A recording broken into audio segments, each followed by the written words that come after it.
Bonjour Éric Coquerel, merci beaucoup de nous rejoindre, d'être notre invité politique ce matin. Vous êtes député La France Insoumise de la Seine-Saint-Denis et vous soutenez bien évidemment le candidat Jean-Luc Mélenchon. On est ensemble pendant 20 minutes pour une interview en partenariat avec la presse quotidienne régionale représentée par Fabrice Vessard-Redon. Bonjour Fabrice. Oriane, bonjour. Merci d'être avec nous Fabrice. Du coup, bonjour. EBRA, bien évidemment. On va commencer par l'Ukraine, Éric Coquerel. On parlera évidemment de la marche de Jean-Luc Mélenchon dans quelques instants, mais d'abord l'actualité c'est l'Ukraine. Les bombardements qui se poursuivent, qui s'intensifient même avec l'utilisation de missiles hypersoniques. Vous êtes favorable à l'accroissement à la France Insoumise des sanctions frappant les oligarques russes. Est-ce que c'est pas un peu utopique de penser que ça peut faire reculer Vladimir Poutine ? Ah non, je pense que c'est même ce qui peut lui faire le plus mal. Pourquoi ? Parce que si les profiteurs de son système oligarque commencent à être étranglés financièrement, je vous assure que ça peut avoir un effet assez rapide sur la base finalement de son pouvoir. Voilà. Donc, je crois que c'est plus efficace, j'allais dire, que des sanctions globales qui peuvent peut-être... Parce que dans le même temps, vous dites que les sanctions économiques, c'est pas utile, non, c'est inefficace. On dit deux choses. On dit que les sanctions globales, économiques, qui, par exemple...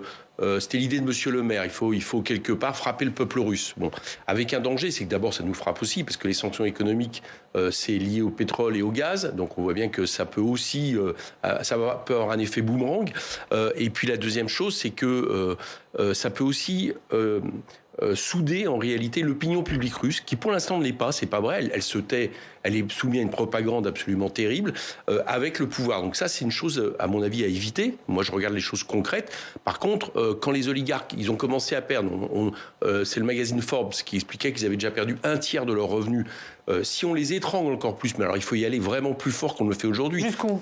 Ah bah, par exemple, Piketty, l'économiste, a proposé qu'on fasse un cadastre. Alors malheureusement, on a mis beaucoup de temps parce qu'on reconnaît très peu de paradis fiscaux pour établir par exemple la liste de tous les Russes qui ont plus de 10 millions d'euros, c'est à peu près 20 000 personnes en Europe, et là, tout leur saisir. Alors, on leur saisit tout. On ne fait pas seulement la saisie un peu spectaculaire, comme ça a été fait dans le port de La Ciotat, je crois, d'un yacht. On saisit tout. Je vous assure que ça peut avoir des effets assez rapides. Bruno Le Maire, il dit qu'ils ont pu saisir que ce yacht, parce que pour faire des saisies, il faut qu'il y ait une infraction pénale, et qu'il n'y a pas eu d'infraction pénale. Non, mais c'est pas grave.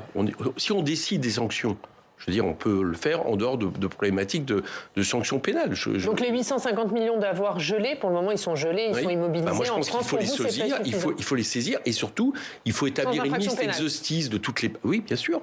Si on pense qu'on doit prendre des sanctions vis-à-vis de la Russie, et notamment des profiteurs du système Poutine, eh bien, il faut le faire. Je pense que c'est plus efficace.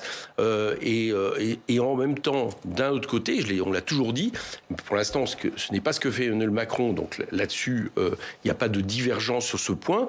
La France ne doit pas rentrer en guerre. Parce que si la France rentre en guerre, on fait en sorte que un conflit qui est absolument terrible, où on doit soutenir les Ukrainiens. Jean-Luc Mélenchon l'a fait très fortement hier, dès le début de son meeting, en dédiant son meeting au peuple ukrainien et aussi à tous ceux qui en Russie contestent le pouvoir de M. Poutine et cette guerre. Mais si demain cette guerre commençait à partir en cascade entre des puissances nucléaires, on voit bien le risque qui serait pris, et nous on est du côté de la paix. Emmanuel Macron a refusé de qualifier Poutine de criminel de guerre, comme l'a fait le président américain. Vous pensez que c'est une bonne chose ? Oui. Vous pensez aussi ? Oui, et pour une bonne raison. C'est que quand vous présidez, ou quand vous pensez que vous allez présider le pays, Jean-Luc Mélenchon avait répondu aussi à ça, vous gardez des terminologies qui vous permettent de continuer à discuter malgré tout avec celui que vous considérez comme responsable de la guerre. Pourquoi ? Parce que vous réfléchissez à une sortie négociée. Il n'y a pas d'autre solution. Il n'y a pas de solution que l'envoi. De guerre pour vous ? Et moi, ce que je crois, écoutez, il y a manifestement des crimes de guerre, qui ont lieu en ce moment. Encore faut-il, les établir de manière plus certifiée, parce que vous savez que dans une guerre, la propagande de partout, une guerre est malheureusement pas le meilleur moyen de connaître la vérité. On le sait souvent plus tard. Que russe pour mais en tout cas, il y a une chose est sûre, une chose est certaine. Non, je ne vais pas partir vers où vous m'emmenez. Il y a un responsable aujourd'hui, qui est la Russie de M. Poutine, qui envahit un État qui est un État indépendant. Et ça fait en sorte que les responsabilités sont très claires. Il n'y a aucun trait d'égalité entre les deux États dans cette situation. La méthode Macron semble vous convenir sur le plan diplomatique, sur le plan de la sémantique ? Elle m'aurait mieux convenu si la France était en situation plus forte pour justement jouer ce rôle possible d'intermédiaire. C'est-à-dire si elle avait eu une position non alignée depuis des années, pas derrière l'OTAN, qui par exemple aurait permis, ça nous continuons à le dire, parce que justement c'est peut-être les voies de sortie pour la suite de cette guerre, mais qui aurait permis, par exemple, qu'on écoute un peu davantage que disait Poutine depuis des années vis-à-vis du fait de refuser qu'un jour l'Ukraine entre dans l'OTAN. Si la France n'avait pas été dans l'OTAN, je pense qu'on aurait été mieux situé, mieux en place pour justement jouer ce rôle. On l'a pas été, donc j'allais dire que jusqu'à ce conflit, je ne suis pas d'accord avec la politique de M. Macron qui a consisté, malheureusement, à être dans les roues des États-Unis d'Amérique à travers l'OTAN. Maintenant, sur ce qui est en train de se passer là, c'est-à-dire sur l'idée de dire on n'aggrave pas les choses, on essaye de continuer à discuter, de négocier, je trouve qu'il est plus raisonnable qu'une partie de ces troupes qui, eux, parfois sont un peu plus va-t-en-guerre ou que d'autres dans le paysage politique. Mais un dernier mot là-dessus, puisque sur ce sujet, justement, certains des candidats à la présidentielle reprochent sa position à Jean-Luc Mélenchon, dont Yannick Jadot. Yannick Jadot, il dit que la position non-alignement de Jean-Luc Mélenchon revient à une capitulation. Mais attendez, je ne sais pas ce que dit Jadot. Il a dit l'inverse l'autre jour face à Zemmour. Il a dit qu'il se sentait non-aligné. Alors un jour, il critique le non-alignement de Mélenchon. Le lendemain, il dit que c'est le non-alignement qu'il faut. Bon, je veux dire, il faut pas. Je crois qu'il ne faut pas récupérer à des fins politiciennes la situation en Ukraine. Il me semble que quand il a fait ses déclarations, oui, c'est ce qu'il a fait. D'autant plus qu'il faut aussi réfléchir toujours quand vous faites une campagne présidentielle, mais peut-être qu'il ne songe pas à présider le pays. Et on dit c'est ça la situation, à ce que vous ferez quand vous arriverez au pouvoir. Donc c'est pour ça qu'il faut rester, à un moment donné, utiliser les bons mots et prévoir la suite. Ce n'est pas ce qu'a fait M. Jadot en la circonstance. On va parler du plan de résilience. 25 milliards sur la table pour faire face notamment à la hausse des prix de l'énergie. C'est le bon plan pour que met sur la table le gouvernement ? Non. Déjà, commençons par la problématique des carburants. Bon, ça fait la deuxième fois qu'on met en place un système qui va être très vite, qui va devenir très vite caduque parce que le prix du carburant continue à augmenter. Ce qui est proposé aux Français a vite été avalé par l'augmentation du prix. Ça avait été le cas avec l'indemnité inflation, 100 € pour les gens qui gagnaient moins de 2 000 €. Nous, on avait dit, vous allez voir, si vous ne bloquez pas les prix du carburant, tout ça va être avalé par l'augmentation et le prix à la pompe. C'est exactement ce qui est en train de se passer ici. Donc déjà, arrêtons de prendre des mesures tant qu'on n'a pas bloqué les prix. Il faut bloquer les prix du carburant, les ramener à 1,40 €, c'est-à-dire le prix d'avant la crise. Alors qui paye là ? Alors, qui paye d'abord, c'est les entreprises, les raffineurs, les distributeurs de pétrole, comme Total. 16 milliards de bénéfices l'an dernier. La moitié en distribuant en dividendes. Donc il y a déjà de quoi faire. C'est eux qui doivent faire le premier effort parce que c'est eux qui profitent de cette spéculation, ce qui est quand même un peu énorme. Bon, qui d'ailleurs pose, entre parenthèses, j'ai entendu le maire l'autre jour me répondre, Bruno Le Maire, à la commission des finances, en m'expliquant que c'était compliqué parce que si Total, on lui bloquait les prix, il irait peut-être vendre son pétrole ailleurs, ce qui pose peut-être le problème d'un pôle public de l'énergie. Je mets ça de côté, mais à mon avis, c'est des bonnes pistes. Bon, et puis, on bloque les prix, on fait d'abord payer les distributeurs, ensuite, s'il y a besoin de trouver d'autre l'argent, on revient peut-être à une taxe flottante comme ça a été fait pendant très longtemps, parce que c'est normal aussi que l'État ne gagne pas plus au niveau de l'augmentation des prix quand les prix deviennent absolument aberrants comme actuellement. Vous voulez aussi un prix européen bloqué ? Comment vous faites ? Ça, c'est une proposition qu'on a faite. Si l'Europe fonctionnait, c'est ce qu'il faudrait faire. Mais bon, le problème, c'est que l'Europe est un grand marché de concurrence qui ne réfléchit pas justement, qui ne n'agit pas en fonction des intérêts des populations et des nations qui la composent. Mais si l'Europe était, ce véritable outil de régulation et d'intervention sur le marché avec la force qui est la sienne, la force de frappe, c'est le premier marché au monde. Il y aurait la possibilité de dire... Dans l'état actuel, c'est pas possible. Si vous arrivez au pouvoir le 24 avril, dans l'état actuel de l'Europe... On le proposera. Mais ça ne sera pas faisable immédiatement. Je pense que ça ne sera pas faisable, mais en tout cas, ça serait la bonne piste, parce que l'Europe ne profite pas assez, justement, d'être un marché de cette taille par rapport aux pays producteurs. Sur le pétrole et le gaz russe, est-ce que pour vous, il faut un embargo ? Est-ce que c'est possible ? On voit bien que non. Enfin, on peut pas... toute la question, elle est le fait que si vous prenez des mesures qui s'avèrent des mesures boomerang pour le pays, c'est-à-dire qu'ils fassent en sorte que la vie des gens dans notre pays devienne insupportable. Elle l'est déjà, par exemple, en termes énergétiques. C'est pas nouveau. Au bout d'un moment, je vous assure que ça va pas être très efficace pour bloquer la Russie, si on a plus mal qu'eux pour aller vite. Bon, par contre, il faut peut-être réfléchir très vite à des mesures alternatives de façon à ne plus être dépendant. Bon, alors ça veut dire sortir du pétrole, ça c'est clair. Ça veut dire aussi réfléchir peut-être à d'autres approvisionnements de gaz, c'est ce qu'il faudrait faire. Et puis troisièmement, aussi à long terme, eh bien, aller vers le 100% renouvelable, c'est-à-dire faire en sorte de développer une énergie où nous sommes totalement indépendants, ce qui n'est pas le cas avec le nucléaire. Parce qu'hier, dans Le Parisien, Jean-Luc Mélenchon, il disait qu'il fallait attendre de voir, avant de fermer une centrale nucléaire, il fallait attendre de voir comment on pouvait la remplacer par une autre énergie. Ce que nous disons, c'est que nous ne faisons pas, nous fermons les centrales nucléaires au-delà de leur annonce de vie légale, etc. C'est-à-dire, on ne les maintient pas. Donc tout ça va nous emmener en gros à peu près vers 2040-2045. Et donc l'optique, c'est d'être à 100% renouvelable. C'est le plan négawatt 2045-2050. Et ça vous paraît possible et de fournir les besoins d'électricité de la France qui vont augmenter ces besoins d'électricité. Il n'y a pas que nous, négawatts. RTE, qui est le grand réseau de distribution en France, un de ses plans, c'est la première fois, un de ses plans estime que le plan 100% renouvelable, alors eux ils pensent que ça sera un peu plus cher, nous on ne le pense pas, parce que le coût des EPR aujourd'hui... C'est pas facile à mettre en œuvre non plus. Mais tout dépend de la technique et de ce qu'on met, sur la table. Vous trouvez que EPR, c'est facile à mettre en œuvre? Le prix a multiplié par 3. Il n'y a pas une EPR qui fonctionne dans le monde. Et M. Macron nous annonce qu'on va aller vers 8 EPR. Mais c'est irresponsable.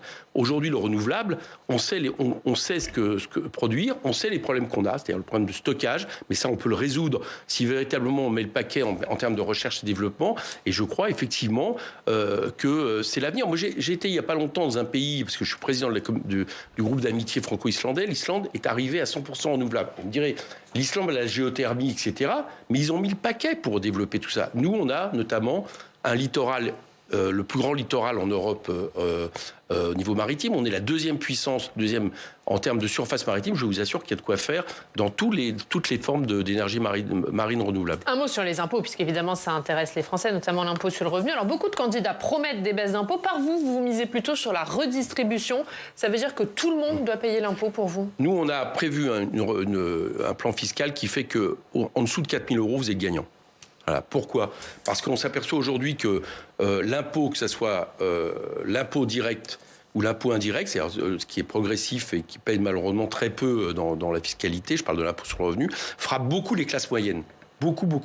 Et que, à force d'exonération, à force de cadeaux fiscaux, je pense à l'ISF et autres, les plus fortunés de notre pays, depuis plusieurs années, se voient allégés fortement en termes de fiscalité. Donc on est pour 14 tranches d'impôts qui permet justement de mieux répartir, payé par tout le monde, même de manière symbolique par des gens qui ont très très peu de revenus. Alors ça peut être des fois 1 €, 10 €, 100 €, mais d'un autre côté, ils gagneront parce que nous proposons que la TVA baisse pour les produits de première nécessité et nous proposons aussi et nous proposons ça, voilà. Donc, ils y gagneront parce qu'en réalité, la fiscalité redeviendra plus redistributive et plus progressive.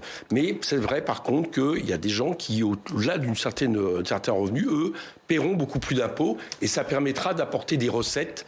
Et qui dit recette permettra justement d'investir, notamment pour la bifurcation écologique. Un mot sur une autre mesure avant de passer à la réforme des retraites. Le SMIC à 1 400 €. Dès le 25 avril, a dit hier Jean-Luc Mélenchon, il prendra un décret une fois élu président de la République.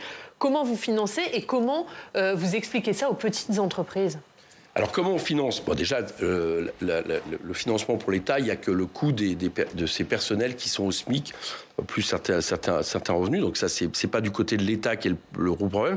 Il y a effectivement des problèmes pour certaines entreprises. Et bien dans ces cas, nous ferons l'inverse de ce qu'a fait le gouvernement.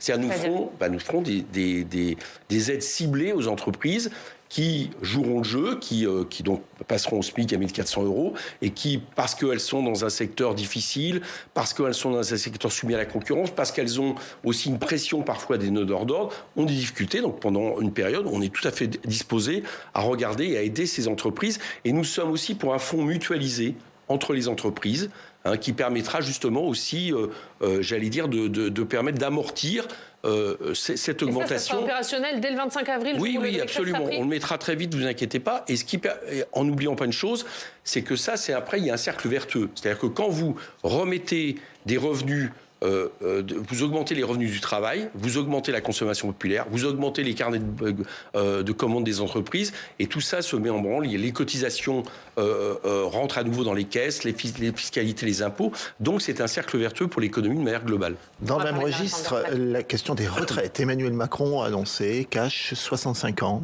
pour l'âge de départ à la retraite. Vous êtes sur 60 ans. Est-ce que cela signifie, selon vous, qu'il ne faut pas toucher au système des retraites ? Ah si, il faut y toucher, il faut revenir à 60 ans. On rappelle qu'avec M. Sarkozy, on l'a mis à 62 ans. Donc on est pour revenir à ce qui a été une des grandes conquêtes du début des années 80. C'est réaliste pour vous ? Est-ce que c'est réaliste ? Ce qui n'est pas réaliste, c'est de continuer à pousser à travailler, à forcer des gens à travailler plus longtemps alors que beaucoup sont déjà au chômage. Ça, c'est pas réaliste du tout.